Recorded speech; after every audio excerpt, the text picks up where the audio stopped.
Ok, donc voilà, merci. Voilà, bonsoir à tous. Et puis heureux de voir connecter de nombreuses connaissances. Alors, ça a été rappelé en tout cas par Clément, le contexte dans lequel la demande a été faite à notre groupe de travailler autour de la déontologie pastorale et plus particulièrement autour des abus et en particulier sexuels, qui malheureusement sont aussi à déplorer dans nos milieux. Alors, il y a eu les scandales révélés par hashtag MeToo, les scandales révélés aussi dans des milieux que l'on pouvait croire en tout cas protégés, et d'autres scandales ont vu le jour, non seulement dans les milieux religieux, certes, qui nous préoccupent particulièrement, mais dans les milieux politiques, dans le milieu du sport, dans le milieu du cinéma, dans le milieu des arts. Et on a vu que l'ensemble de la société était touchée par cette vague problématique et qui met à mal en tout cas le bien vivre ensemble aussi au sein de notre société. Et donc, tous ces scandales, en fait, ont éveillé aussi, en responsables du CNEF, la volonté de balayer aussi devant notre porte. Voilà. Et pour nous, ça a été important aussi de prendre conscience de ça et de travailler aussi à une prise de conscience de cette triste réalité. Et alors, nous voulions prendre aussi, avec ce travail, notre part, en tout cas dans la construction d'une société plus juste, d'une société plus bienveillante, hein, où chacun, chacune ne se sent pas menacé dans son intimité. Et pour nous, c'était important, en tout cas pour le groupe de travail que je présenterai tout à l'heure, c'était important de mettre en avant un devoir d'alerte, un devoir de prévention, et puis un devoir aussi d'action. Euh, et, euh, et quelque part aussi mu par cette volonté d'exemplarité. Non pas de perfection, mais en tout cas d'exemplarité, puisqu'on prêche un évangile qui est un évangile qui rappelle la dignité de chaque être humain, la valeur de chaque être humain dans son intimité la plus profonde. Il est important en tout cas de rappeler notre exemplarité aussi pour rendre un témoignage qui honore en tout cas le Dieu que l'on sert. Alors oui, nous avons à lutter et nous voulons lutter avec détermination contre ce fléau, et c'est un fléau voilà, que l'on sait agir malheureusement dans nos milieux, mais aussi en dehors et dans notre société. Et on veut prendre part, en tout cas, à ce travail. Et c'est la raison pour laquelle on a travaillé aussi en coordination avec d'autres structures, hein, pour essayer d'avancer de manière intelligente aussi. Des outils dans le cadre de nos églises, de nos œuvres, hein, dans le cadre du CNEF, mais qui peuvent servir plus largement, effectivement, que les églises et les œuvres du CNEF. Voilà. Alors, aussi, c'était pour nous aussi important de rappeler notre devoir personnel et notre devoir communautaire aussi, hein, de tout mettre en œuvre, en tout cas pour que nos structures, églises et œuvres, restent des lieux d'accueil bienveillants, restent des lieux d'accueil sécurisants pour tous et en particulier pour les plus fragiles.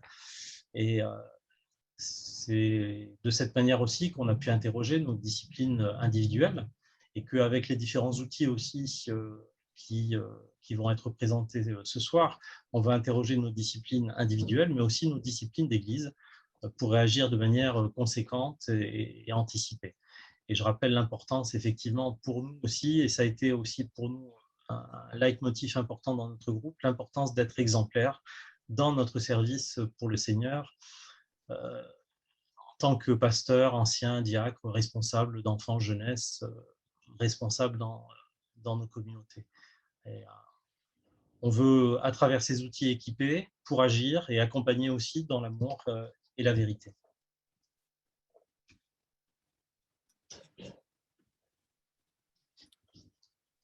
Merci Marc. Est-ce que tu pourrais nous présenter donc ce groupe de travail? un petit peu la manière dont Oui. ça a fonctionné? Donc, le groupe de travail a été choisi sur les expertises des uns et des autres, hein, sur leur capacité, en tout cas, à pouvoir entrer dans cette dynamique de travail, soit dans le cadre de la relation d'aide, soit dans le cadre juridique, soit dans le cadre d'accompagnement psychologique et pastoral aussi, et en essayant le plus possible aussi de représenter la diversité qui se trouve au sein du CNEF, des églises et des œuvres du CNEF. Et donc, j'aimerais, en citant en tout cas les personnes de ce groupe de travail, les remercier aussi pour le temps qu'ils ont consacré. On s'est réunis assez régulièrement, on s'est réunis présentiel lorsque ça a été possible, et ensuite, pendant le temps du confinement, on s'est réunis en visioconférence. On a travaillé aussi par petits groupes, en binôme, sur des sujets particuliers qu'on relisait ensemble, qu'on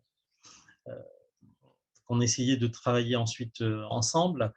Et voilà, j'aimerais remercier en même temps que citer les personnes, donc les remercier pour leur engagement et leur investissement. Donc Françoise Caron, qui est la présidente de la Fédération nationale des associations familiales protestantes, et c'était important pour nous aussi de prendre en compte l'aspect de la famille, la notion de la famille. Et on sait combien aussi les violences sont